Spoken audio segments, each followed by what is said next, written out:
the clues as Mr. Howell and Mr. Bronson had suggested, of going out in the boat with the body, covered with a fur coat, in the bottom of the skiff, of throwing it into the current above the Ninth Street bridge, and of seeing the fur coat fall from the boat and carried beyond his reach, of disposing of the head near the Seventh Street bridge, of going to a drug store, as per the Howell instructions, and of coming home at 4 o'clock to find me at the head of the stairs.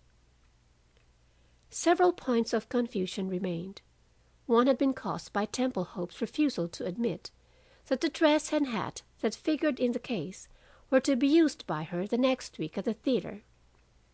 Mr. Ladley insisted that this was the case, and that on that Sunday afternoon his wife had requested him to take them to Miss Hope, that they had quarreled as to whether they should be packed in a box or in the brown valise, and that he had visited Alice Murray instead. It was on the way there that the idea of finally getting rid of Jennie Brice came to him, and away, using the black and white striped dress of the dispute. Another point of confusion had been the dismantling of his room that Monday night, sometime between the visit of Temple Hope and the return of Mr. Holcombe. This was to obtain the scrap of paper containing the list of clues as suggested by Mr. Howell, a clue that might have brought about a premature discovery of the so-called hoax. To the girl he had told nothing of his plan, but he had told her she was to leave town on an early train the next morning, going as his wife, that he wished her to wear the black and white dress and hat, for reasons that he would explain later, and to be veiled heavily, that to the young man who would put her on the train, and who had seen Jennie Brice only once, she was to be Jennie Brice, to say as little as possible, and not to raise her veil. Her further instructions were simple: to go to the place at Horner where Jennie Brice had planned to go, but to use the name of Bellows there, and after she had been there for a day or two, to go as quietly as possible to New York. He gave her the address of a boarding house where he could write her, and where he would join her later. He reasoned in this way, that as Alice Murray was to impersonate Jennie Brice, and Jennie Brice hiding from her husband, she would naturally discard her name. The name Bellows had been hers by a previous marriage, and she might easily resume it.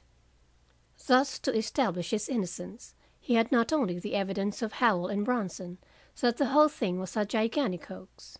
He had the evidence of Howell that he had started Jennie Brice to Horner that Monday morning, that she had reached Horner, had there assumed an incognito, as Mr. Pitman would say, and had later disappeared from there, maliciously concealing herself to work his undoing. In all probability he would have gone free, the richer by $100 for each week of his imprisonment, but for two things. The flood, which had brought opportunity to his door, had brought Mr. Holcombe to feed Peter, the dog, and the same flood which should have carried the helpless body as far as Cairo, or even further on down the Mississippi, had rejected it in an eddy below a clay bluff at Sewickley, with its pitiful covering washed from the scar. Well, it is all over now.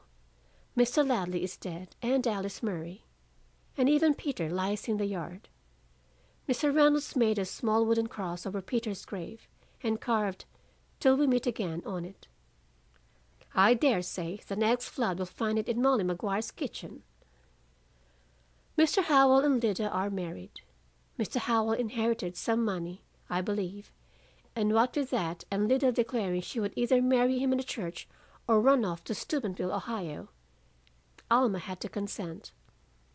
I went to the wedding and stood near the door, while Alma swept in lavender chiffon and rose point lace. She has not improved with age, has Alma. But Lida? Lida under my mother's wedding veil, with her eyes like stars, seeing no one in the church in all that throng but the boy who waited at the end of the long church aisle. I wanted to run out and claim her, my own blood, my more than child. I sat down and covered my face, and from the pew behind me someone leaned over and patted my shoulder. "Miss Bess," old Isaac said gently, Don't take on, Miss Bess." He came the next day and brought me some lilies from the bride's bouquet that she had sent me, and a bottle of champagne from the wedding supper. I had not tasted champagne for 20 years. That is all of the story. On summer afternoons sometimes, when the house is hot, I go to the park and sit. I used to take Peter, but now he is dead. I like to see Lyda's little boy. The nurse knows me by sight and lets me talk to the child. He can say Peter quite plainly, but he does not call Alma grandmother.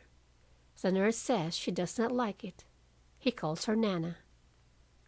Lida does not forget me, especially at flood times. She always comes to see if I'm comfortable. The other day she brought me, with apologies, the chiffon gown her mother had worn at her wedding. Alma had never worn it but once, and now she was too stout for it. I took it. I'm not proud, and I should like Molly Maguire to see it. Mr. Holcombe asked me last night to marry him. He says he needs me, and that I need him. I am a lonely woman, and getting old, and I am tired of watching the gas meter. And besides, with Peter dead, I need a man in the house all the time. The flood district is none too orderly.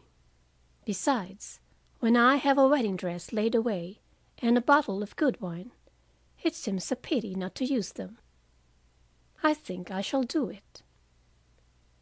End of chapter 16. End of the case of Jennie Brice. Recorded by Winna Hathaway in Fayetteville, North Carolina.